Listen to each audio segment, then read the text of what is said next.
Hey peeps, Candace here with Cam's Only One Life. Recently I made this tag, and as you can see it's got some weaved paper in behind there.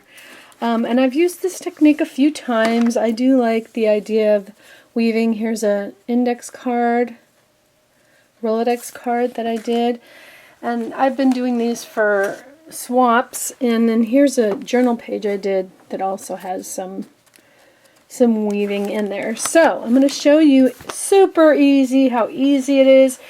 You don't have to struggle if you want to try using this technique. So there's a good chance that you might have a bunch of scrap paper, even that's like a good cardstock that's colored, or colored paper, or pattern paper, and you've got these pieces left.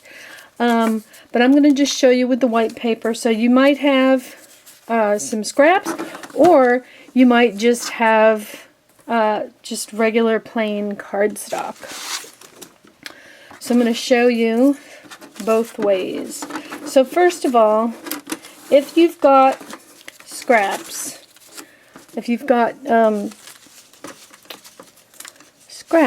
you're going to want to do is take another piece of cardstock as wide as you need for your project, and then you're going to just glue that to a piece of cardstock.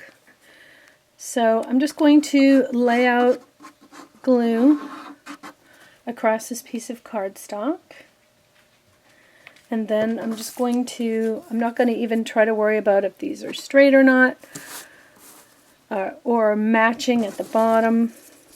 I'm just going to glue these on because you're going to cut those off after.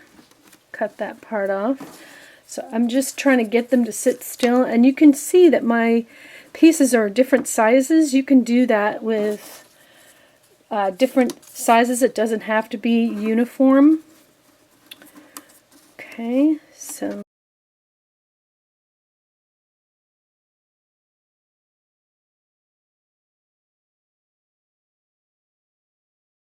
I'm going to now just put this aside to dry, because this isn't this glue isn't the best for quick drying. So I'm going to put this aside. This is what this looks like.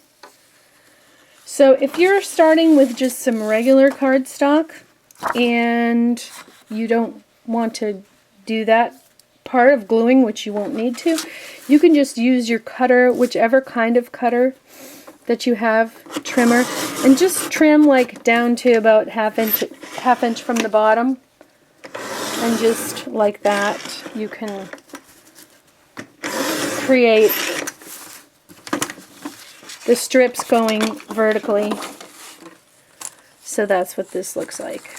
Okay, so once you get that, the next thing you're going to do is you're going to cut every other piece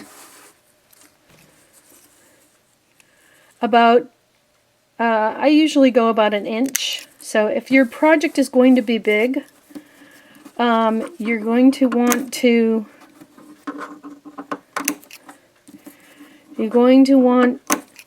make these pieces quite a bit bigger to start with, depending on how big your project is. So I'm just cutting everyone, and you can probably at this point see where I'm going with this. This just makes it so easy. So now my project looks like this, every other one. Okay, so now I can start inserting my pieces, and I can put it underneath and pull up and pull up, and that'll just go right in. Just make sure you've got it every other one, just to make sure.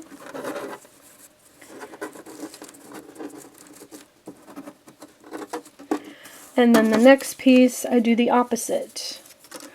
I push it down and I pull these up.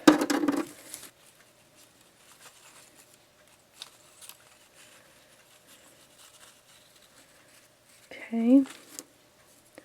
If you miss one, you can grab it and pull it up. But for the most part, this should go and do what you want it to.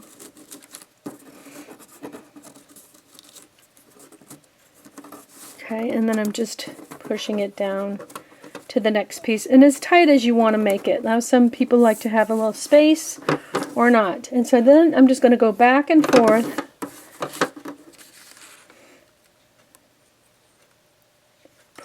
pulling these up and pushing these down. So I'm pulling them up,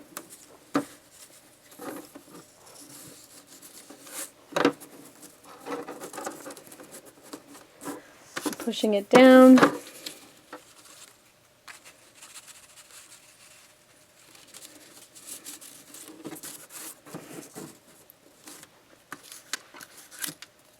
pulling them up,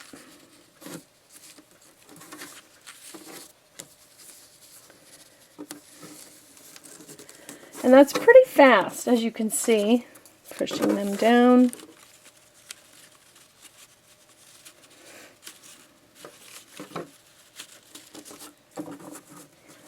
As you can see, this is coming together very quickly. Pulling them up.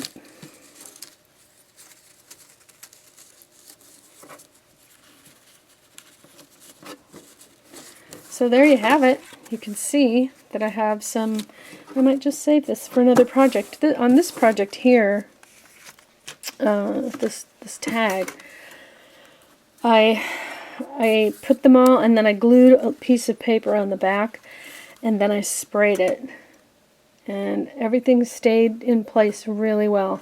So super fun to do. You can make baskets, you can do all kinds of things. So thanks for watching, you guys. There is one tutorial. I haven't done a tutorial in forever. Have a great day. We'll see you again soon.